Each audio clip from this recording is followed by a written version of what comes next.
Assalamualaikum warahmatullahi wabarakatuh. Kami dari kelompok 17 akan mempresentasikan mengenai perhitungan tebal perkerasan jalan menurut ASTO 1993 dan juga menurut metode Bina Marga.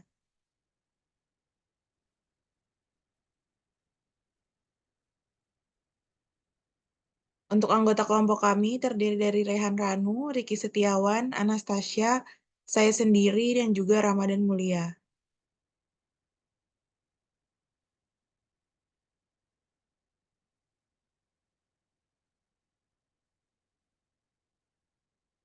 Persoalan yang menjadi penilaian bahan ujian tengah semester untuk mata kuliah struktur perkerasan jalan adalah untuk menghitung tebal perkerasan lentur menggunakan metode Hasto 1993 dan Bina Marga. Untuk studi kasusnya terdapat dua data, yaitu data lalu lintas atau LHR dan juga data perencanaan. Next. Metode Hasto merupakan perpaduan dari metode empirik dan mekanistik. Dengan metode Hasto ini, faktor-faktor empiris diperhitungkan, tetapi disesuaikan dengan persamaan dasar mekanistik. Sedangkan metode Bina Marga merupakan metode yang menggabungkan nilai yang diperoleh dari survei LHR atau lalu lintas harian rata-rata, serta survei visual, yaitu jenis kerusakan jalan yang selanjutnya diperoleh nilai kondisi jalan. Next. Yang pertama kita lakukan adalah perhitungan perkerasan lentur menggunakan metode ASTO 1993. Untuk data lalu lintasnya dapat dilihat pada layar sebagai berikut. Dengan data perencanaan, fungsi jalan yang kami rencanakan merupakan jalan arteri primer. Dengan tipe jalan 4/2 UD, dengan umur rencana tebal perkerasan adalah 20 tahun. Nilai pertumbuhan kendaraan yang terjadi adalah 7% per tahun, dengan nilai M untuk semua lapisan pondasi adalah 1. Dilakukan juga pengujian CBR dengan nilai tanah dasar hasil uji DCPT sebesar 6%. Sehingga didapatkan rekapan data seperti pada layar berikut.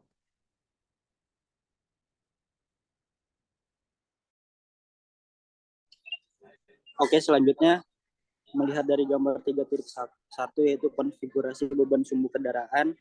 Di sini kita menggunakan GTRT-nya 53 kN, GTRD-nya 80 kN, GDRD-nya 135 dan GTRRD-nya 18 dengan menggunakan persamaan faktor ekuivalen E sama dengan beban grup gandar per beban gandar pangkat 4.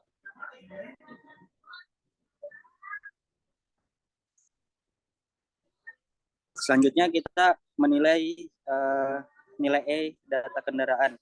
Didapatkan nilai E data kendaraan sebagai berikut, yaitu persamaan antara GTRT dengan GTRT dengan konfigurasi sumbu D-nya adalah 0,5, sumbu B-nya adalah 0,5, beban sumbunya adalah 20 kN, beban gandarnya adalah 53 kN, dan jika dijumlahkan adalah 5,069.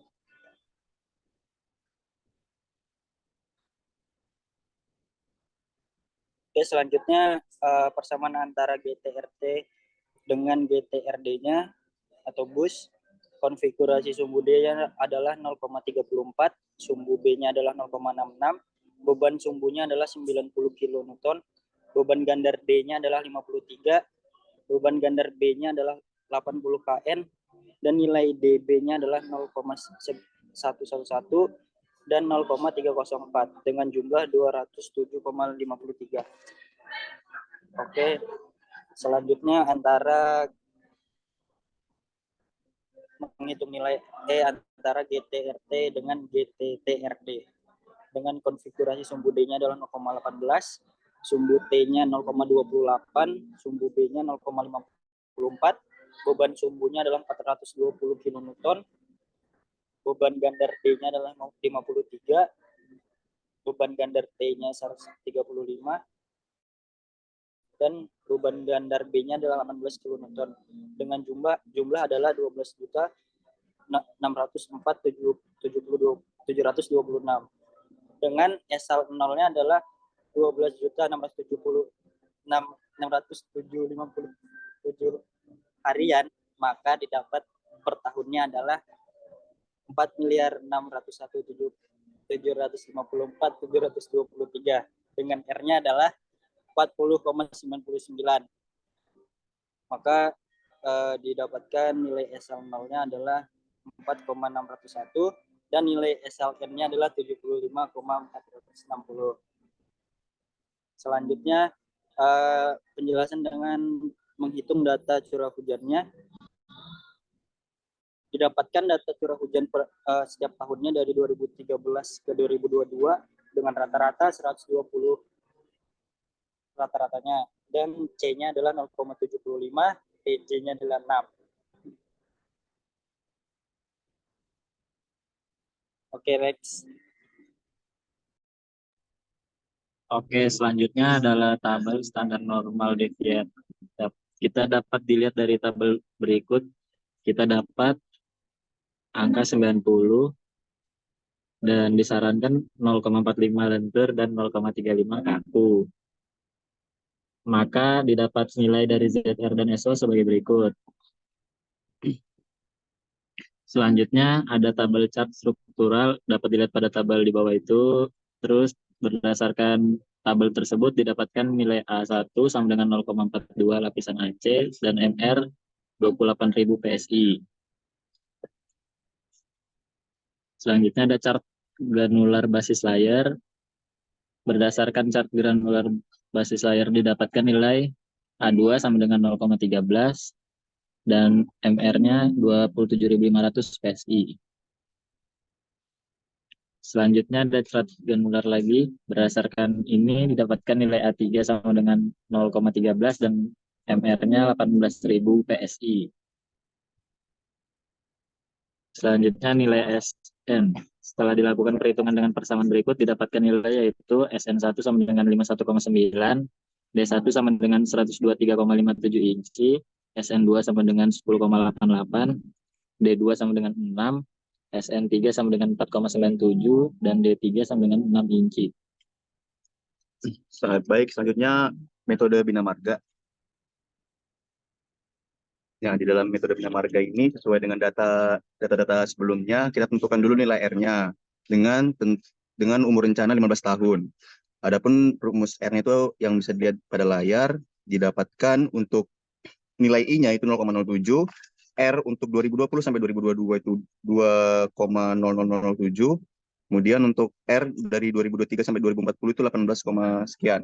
Faktor distribusi jalurnya DL-nya 80% dan DD-nya 0,5. Kemudian kita tentukan nilai SA-nya. Nah, untuk nilai SA ini kita cari dulu LHR 2017, 2020, 2022, kemudian VDF 5 aktual, kemudian VDF 5 normal, kemudian SA 5 2020 sampai 2023, kemudian SA 5 2023 sampai 2040.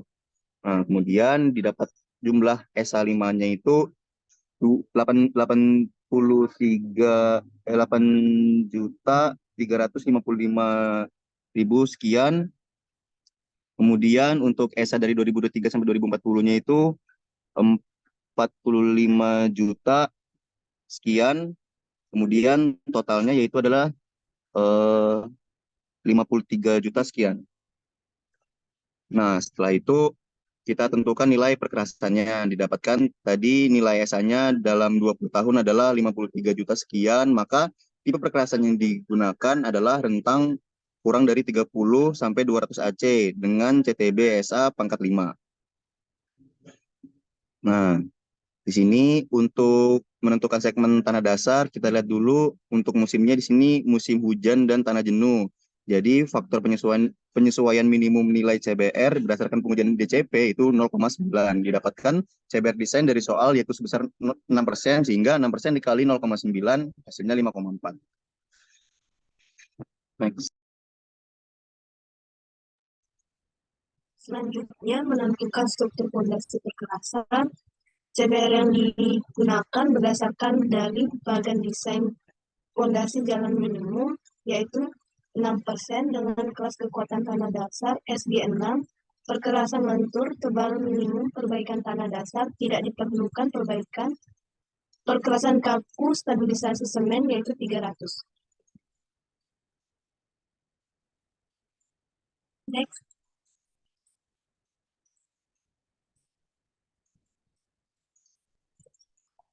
Kemudian menentukan struktur kekerasan. Didapatkan nilai ESA dalam 20 tahun adalah 53.777.521,55. Maka data yang digunakan F3 yaitu jenis permukaan berpengikat AC, jenis lapisan fondasi semen strip base, ACBC-nya 40 mm, ACBC 4 60 mm, ACBC atau AC base 100 mm, CTB 3 150 mm, fondasi agregat kelas A 150 mm. Next. Selanjutnya menentukan standar drainase bawah permukaan.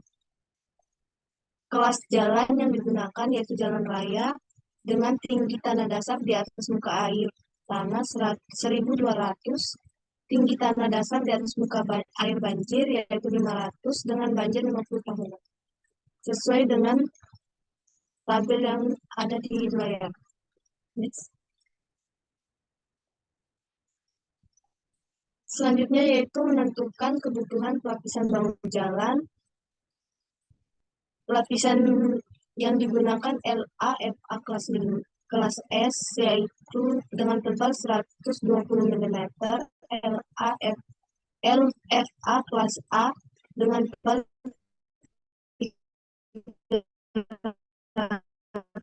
180 mm, fondasi satu untuk beban 10E plus O6, SA, dan CBR 6% diperlukan penutup setebal 300 mm.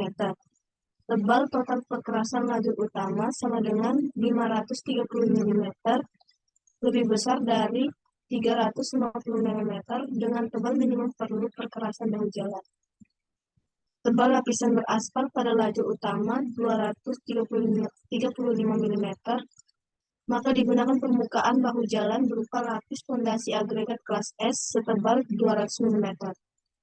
Untuk memastikan air permukaan yang meresap ke perkerasan dapat dialirkan, pasang LFA kelas A di bawah LFA kelas S dengan tebal 335 mm atau 535 mm sampai 200 mm di bawah lapis permukaan LFA kelas S. Dan yang terakhir, struktur perkerasan bahu jalan alternatif sama dengan 1.